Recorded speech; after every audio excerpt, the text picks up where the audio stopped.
Hello po sa lahat. Magandang araw po. Ako po si Hana, 41 years old. Kumasa po ako sa challenge na to.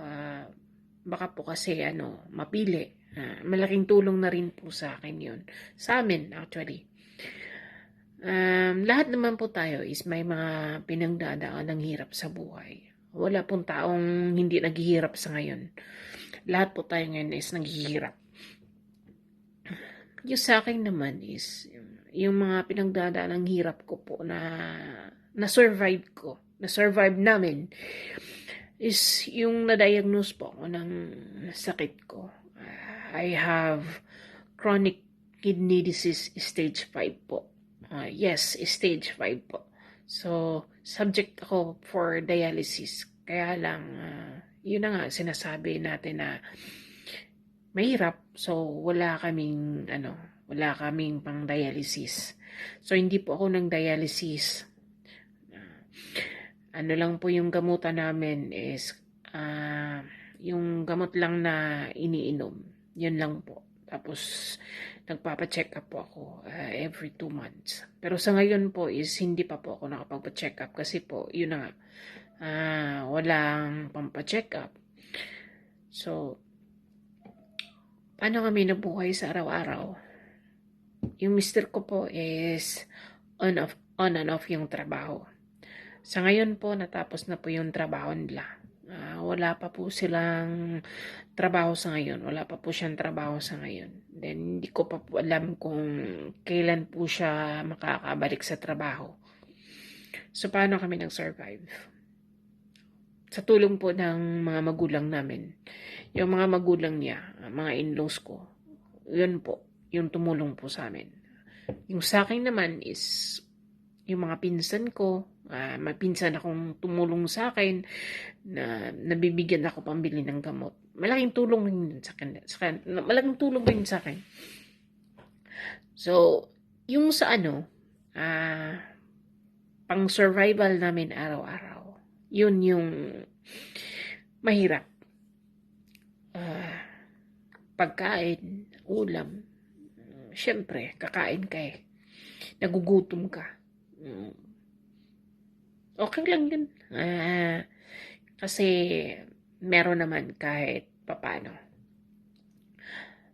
Yung gamot ko naman is, yun din, mahirap. Kasi ang mamahal, sabi nga ng doktor, yung sakit mo is pangmayaman. Para makainom ako ng gamot, hingi sa gobyerno. Nakakahingi rin naman kahit papaano. Mahirap kasi pareho kaming walang trabaho. Ako, hindi ako nakapagtapos mag-aral. Pati yung mister ko, hindi rin nakapagtapos ng pag-aaral. So, kahit anong trabaho na kaya niya, tinatry niya para at least makasustener man lang sa pangangailangan namin. Especially na yung sa akin, ang mamahal kasi ng mga gamot ko. So, malaking pasasalamat ko sa mga in-laws ko at saka sa mga pinsan ko na nakakahingi rin kami ng tulong.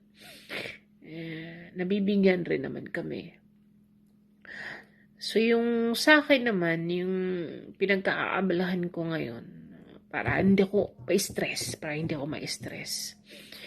Gumagawa na lang ako ng ice at saka ice candy. Malaking tulong na rin yun sa amin. Pang-araw-araw. Nakakabili kami ng bigas, ulam, kahit nga gamot, nakakabili. So, malaking tulong yun.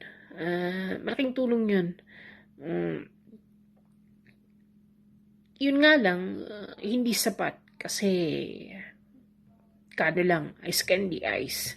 Hindi sapat talaga sa pangangailangan namin. So, sana mapili ako.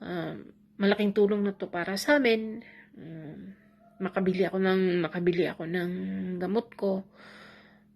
Tsaka nakabili rin ng pagkain. Siyempre, pinili na yung mga pagkain ko. Di na ako pwedeng kumain ng kahit ano.